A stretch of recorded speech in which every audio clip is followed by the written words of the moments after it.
The Phoenix Suns are trading Eric Bledsoe to the Milwaukee Bucks, according to ESPN's Adrian Wojnarowski and Zach Lowe. It's the inevitable end to the Bledsoe saga, who had requested a trade and has not been with the team since the start of the year. Milwaukee will send back Greg Monroe, who has an expiring contract, and a first-round pick, per Wojnarowski. Bledsoe played the first 3 games of the season in Phoenix, but he tweeted, "I don't wanna be here," after head coach Earl Watson was subsequently fired.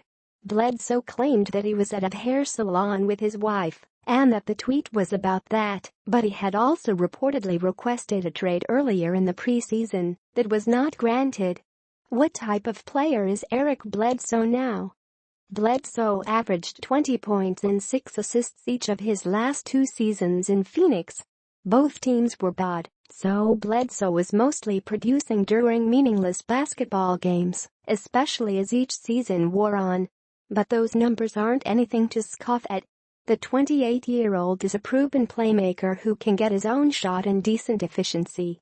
Don't rule out Bledsoe defensively either, since he can lock in on that end of the court. He did not try in the slightest during his 3 games of the season, it should be noted, and it was a part of the reason the Suns lost twice by 40-plus points.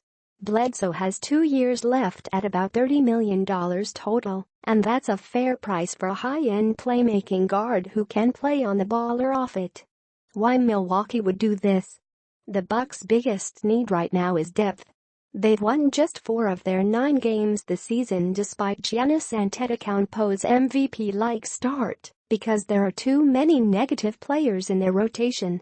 Bledsoe will immediately take minutes from players like Rashad Vaughn and will likely reduce Matthew Dellavedova's role.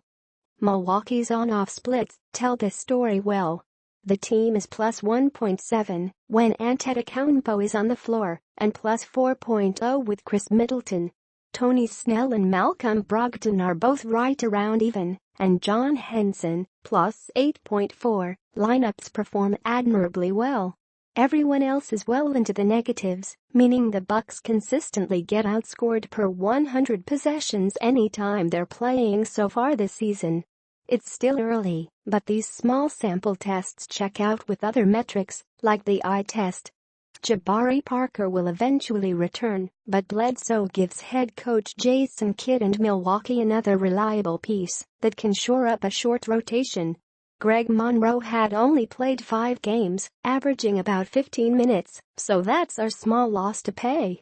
And while the first-round pick hurts, Milwaukee is envisioning a season that will have them as a high Eastern Conference playoff seed.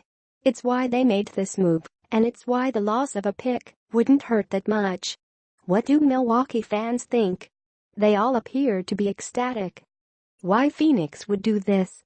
Phoenix only hurt themselves by not dealing with the Bledsoe situation then, and letting it spill over into the regular season, where it became a public situation. However, trading Bledsoe was the only real resolution to this problem, even as the Suns won 4 out of their next 5 games.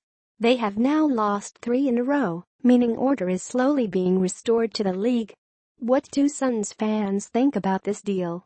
They're disappointed, since Phoenix clearly sold low on Bledsoe.